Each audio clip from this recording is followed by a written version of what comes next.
常副总好。顾总，你看他们的发布会非常成功，下面的员工也都非常辛苦。我了解过，基础人员都很久没有调薪了。你看是不是？常总，我们公司的待遇已经很不错了。据我所知，他们在同类型的公司里应该拿不到这么高的薪水。咱们的劳动强度也是最大的呀。哼，常总，你要知道，一年有365天，52个星期，每个星期休息2天，只剩下261天。你每天有16个小时不在工作，去掉170天，还剩下91天。每天下午茶时间用掉半个小时，去掉23，只剩下68天。你每天午餐用掉1小时，又去掉了46，只剩下22天。公司每年有2天的病假，这样只剩下20天。公司每年还有5天的节假日，最后只剩15天。公司还会慷慨地给每个人每年14天的假期，最后你只工作了1天，你还好意思跟我提加薪？顾总，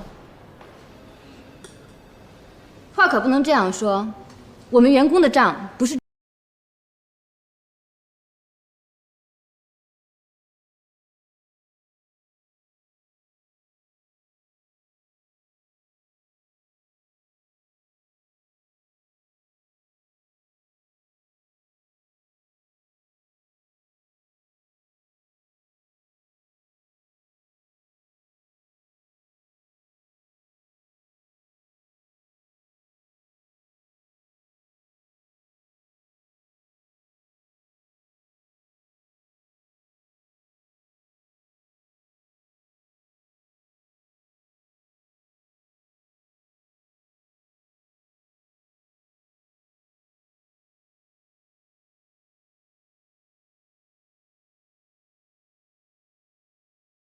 姚川，衬衫、西装、西裤、皮鞋，这些都要我们自己花钱去支付。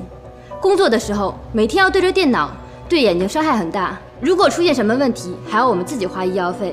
为了工作损害自己永久的健康，公司并没有给任何补助。工作强度大，工作时间长，每天腰酸背痛，我们还要自己花钱去按摩、买药膏，公司也没有给补助。公司有什么事情，上面您一句话交代下来，我们就要去完成一份让你满意的企划案。有的时候睡不好觉，甚至做梦都是这些，这个应该算加班吧？为了好好工作，还要搞好员工和客户的关系，有的时候呢还要买一些小礼品、小纪念品，这些都要我们自己花钱。顾总，您说我们应不应该要求加薪呢？说的对呀。对啊。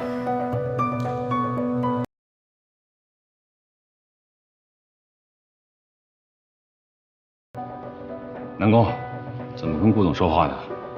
顾总，新来的，别跟他一般见识。裙子不错。这么大事啊！好了，好好的事儿，咱们也别掺和。哎，我说南宫，那可是顾总，这下他肯定生气了。你怎么这么胆大啊？就是啊，南宫胆子也太大了。可怎么？那个南宫琉璃到底是什么人呢？他是我当初的竞争对手。当初的竞争对手？可是我不认识他，我怎么帮你对付他？我才不管你用什么方法呢！你既然顶替了我，就要替我把身边的问题都处理好，这是你应该做的。我确实是来顶替你的，可是你没有说我要替你处理一些乱七八糟的事情啊，而且我根本就不知道该用什么样的办法。你一定会有办法的，除非你不想见到你妈。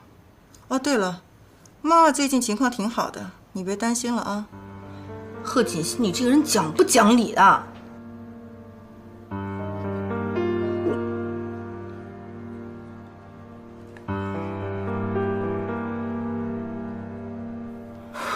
怎么办呢？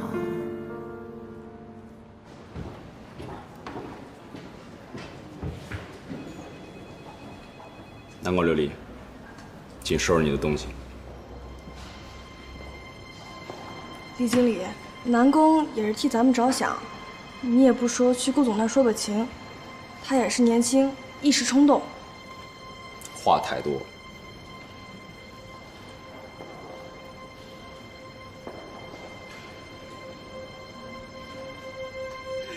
你们这是干什么呀？啊？刚才顾总下了调令，从明天开始，你就是他特别助理。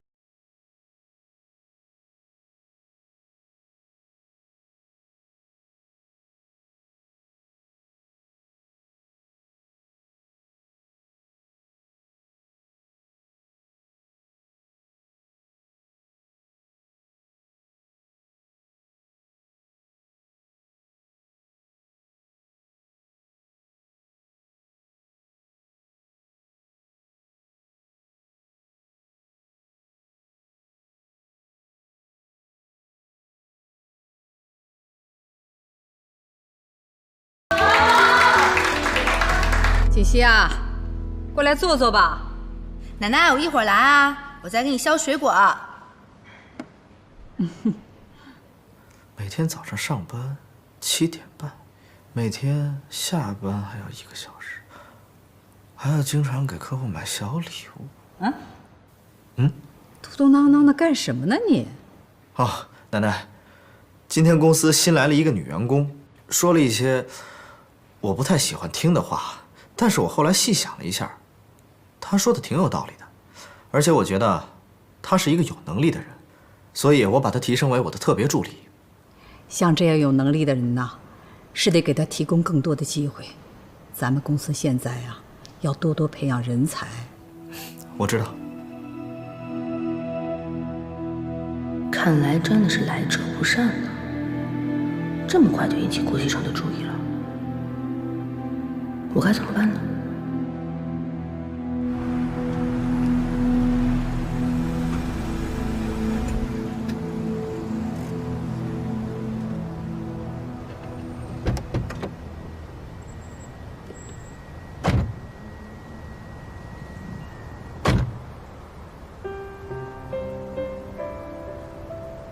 干嘛拉我来这里？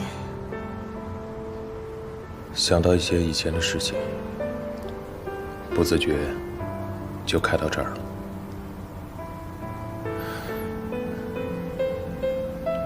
琉璃，你现在在盛隆集团工作？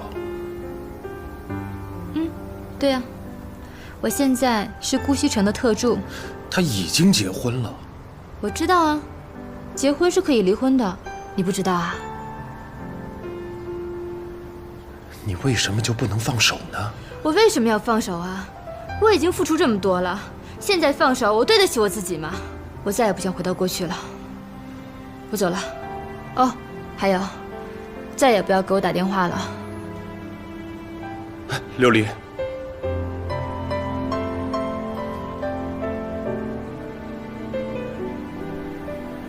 这不好打车，我送你回去。